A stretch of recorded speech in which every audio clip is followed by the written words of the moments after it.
Hey everyone, Daniel Gracie, G2 Comics here again with another coloring tutorial.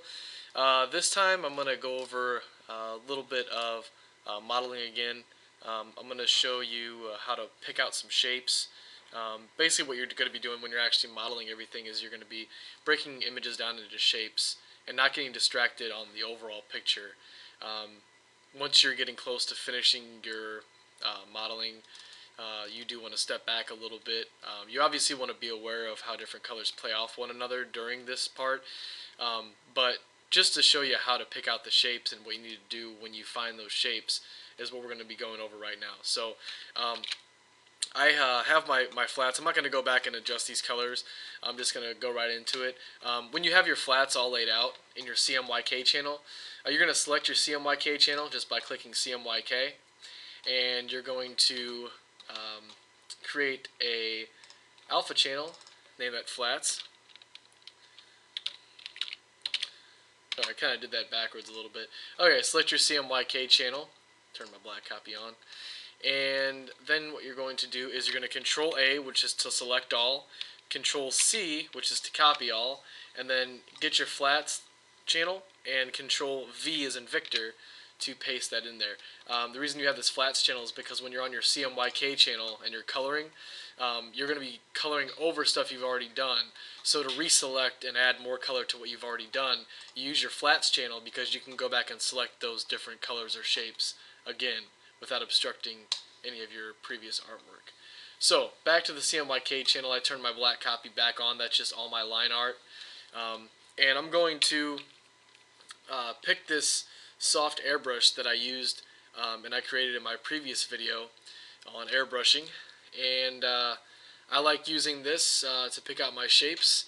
I'm not using any opacity with this, or well, I am, but I'm not going to mess with the adjustments. I always want it at 100 when I'm using this airbrush.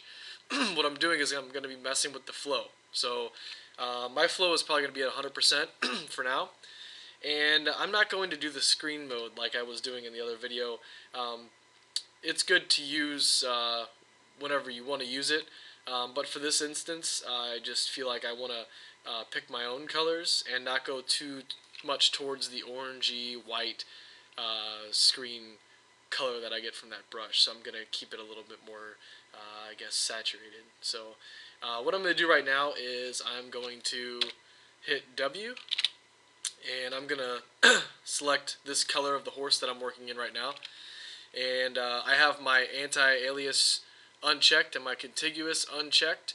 So what that's going to do is that's going to select up to the pixels of where I'm coloring, and it's going to select all of the same color, so I don't have to go and pick out each shade or each color. It's going to select all of it at one time for me. I keep my tolerance low so that it will select only this similar color and nothing else that's close. Just the color that I want. So back to the brush, B. I'm gonna eyedrop my horse right there. And I'm gonna hit Control H to hide that little selection. The selection is still there, but I hide it so it doesn't distract me.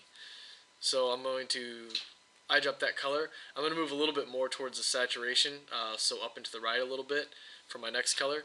I'm gonna keep it at 100%, and I'm going to start modeling out these shapes. So my sunlight is coming in from the top right to the bottom left. I'm seeing a few shapes up here that are going in from this solid shape and breaking up into a few different shapes where the face gets a little more detail. I'm seeing a bigger shape, but since this curves right here, I'm seeing maybe two shapes, maybe two ellipses, one on top of the other. Right here I think will be probably a couple little shadows, but I'm still going to model out where the highlights from those folds hit. I got a shape right here.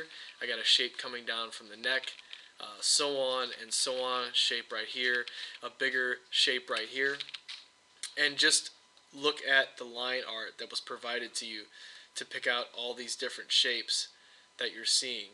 If you pay attention to it and also use some references of the actual object or animal or anything that you're coloring, to help you out with this process a little easier. So what I'm going to do is I'm going to start getting into it. So with this airbrush, I can lightly brush this color on top, and I'm not going to have any kind of muddiness because the airbrush is actually blending very well. So I'm just going to dab this color here, and I'm breaking it up in between these black lines a little bit. You're not going to notice it a lot, but it's always good to have this base color down because you're going to start seeing how much the highs, when the highs come in, how much of a difference it is when you keep everything stepping up just gradually from the darks that you started with. So I've got a couple of shapes up here in the brow that'll fade back. And like I said, these ellipses, I'm going to create these elliptical shapes right here. Right there and there. I'm going to go in and put some smaller shapes in these folds.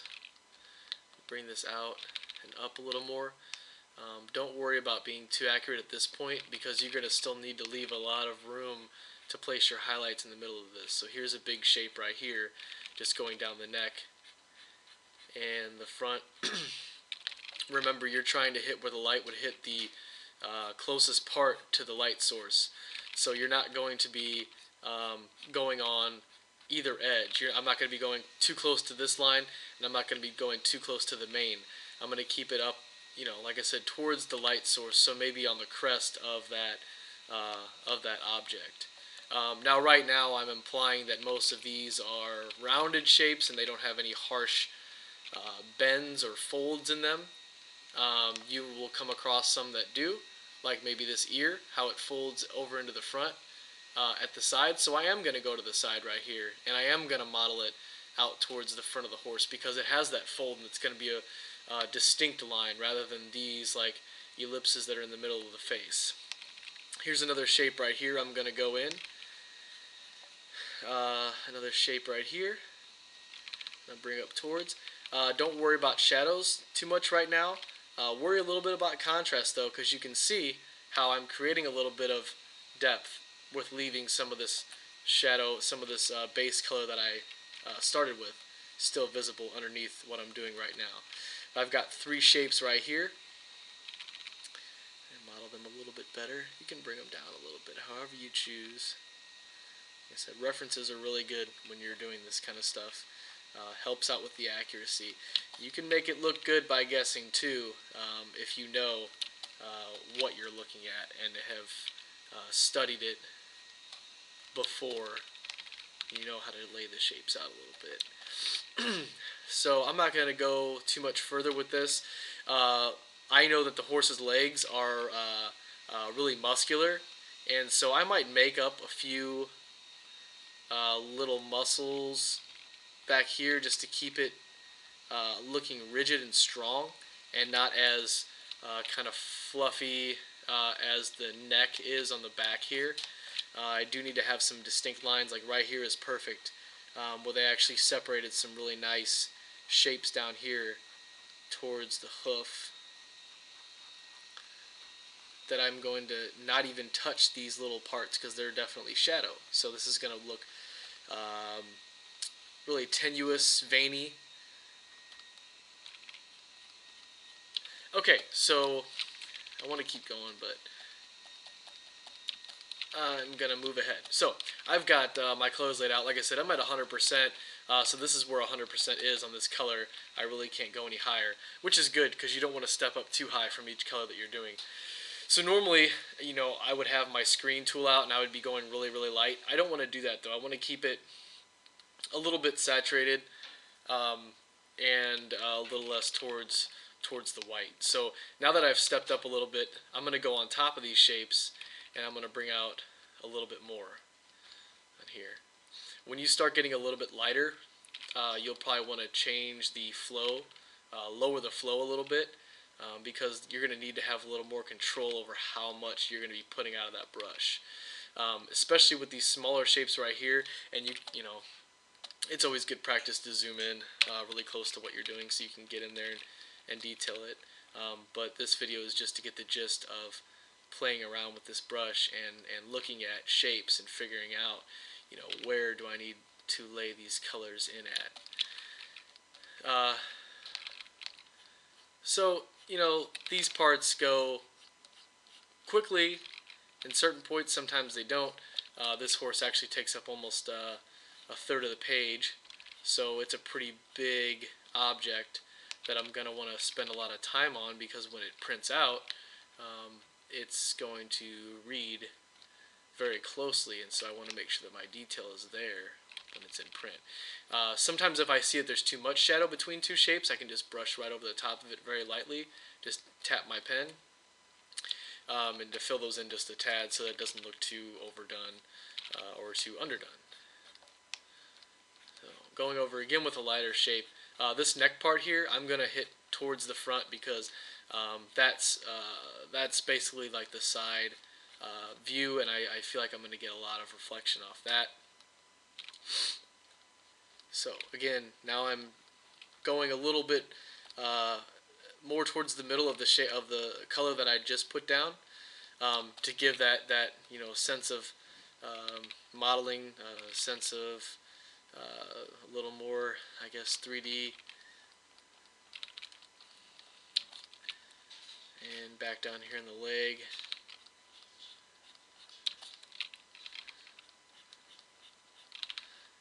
So press a little harder in some areas, you're going to get a little bit of a harder edge. It's going to put out a lot more color, and that's exactly what I want right here. I do want to see those edges of my brush.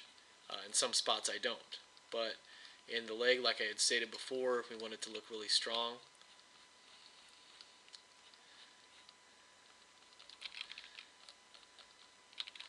And I missed a spot right here.